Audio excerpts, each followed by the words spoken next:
Olá!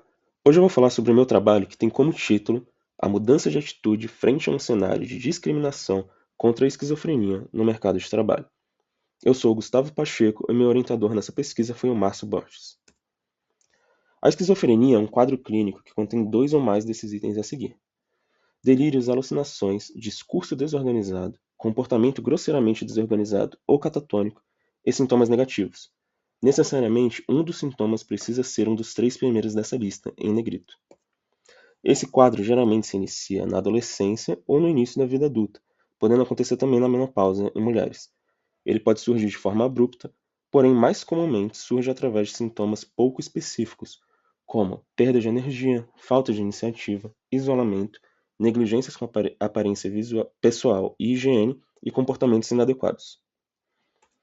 Inicialmente, a estratégia de tratamento era o confinamento e a isolação dessas pessoas em um manicômio ou hospitais psiquiátricos pelo resto de suas vidas, afastando-o da sociedade. Somente no final do século passado iniciou-se o tratamento com medicamentos, porém ele era altamente aversivo ao paciente. Atualmente existem várias opções de antipsicóticos, a maioria ainda com vários efeitos colaterais, e os chamados atípicos, com menos efeitos colaterais, porém tendo alto custo. Além do tratamento medicamentoso, é importante o acompanhamento psicoterapêutico e médico. O isolamento pode piorar a condição e o trabalho pode ter aspectos terapêuticos para pessoas com transtornos mentais. A falta de um trabalho pode ser um potencializador de sofrimento. Porém, a imersão no trabalho não é tão simples, visto que ocorre uma estigmatização do transtorno. A falta de conhecimento sobre a esquizofrenia justifica uma exclusão, associando doenças mentais à desorganização e violência. A própria terminologia é impregnada de preconceito e valida a necessidade de rejeição.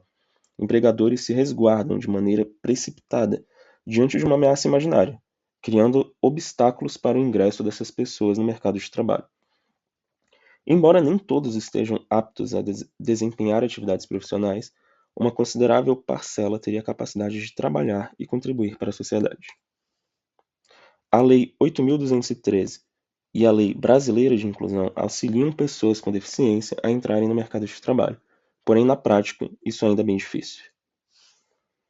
Agora que eu terminei a parte específica do meu trabalho, eu preciso de alguns conceitos da análise do comportamento, que são necessários para a continuidade desse experimento.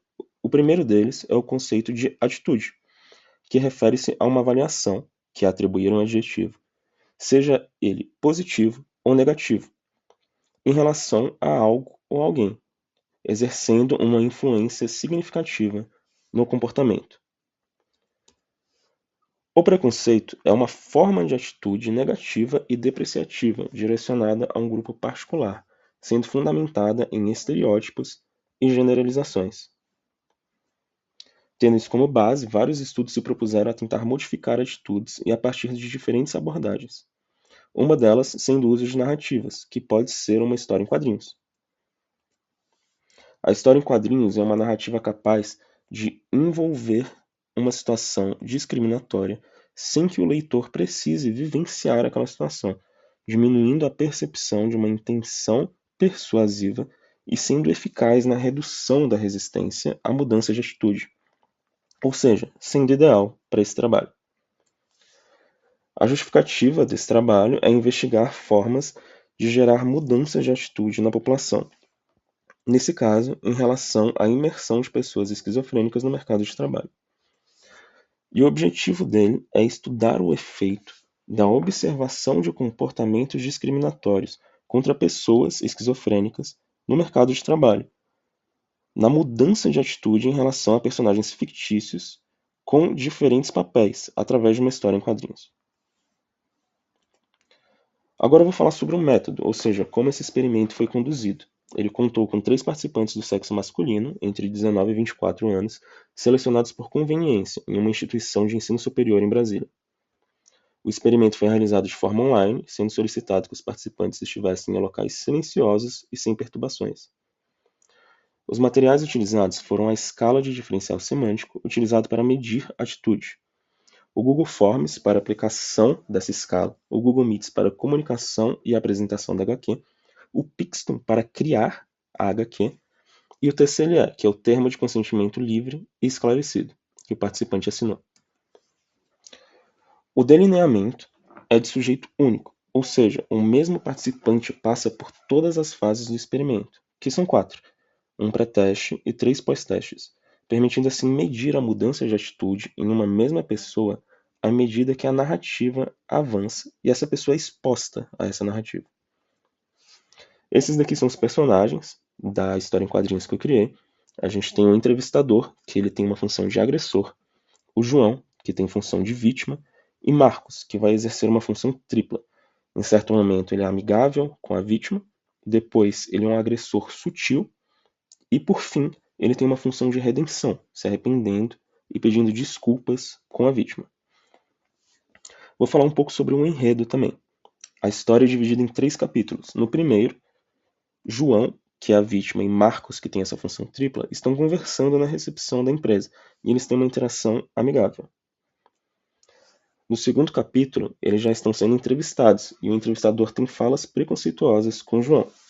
Marcos, nesse momento, é um agressor sutil porque ele não defende João, fica calado durante a maior parte do conflito e faz um comentário leigo sobre o assunto, mas não necessariamente agressivo.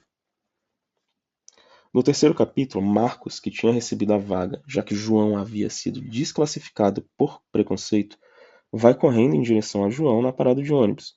Ele diz que desistiu da vaga, pede desculpas e reconhece o quão difícil é a situação de João no mercado de trabalho.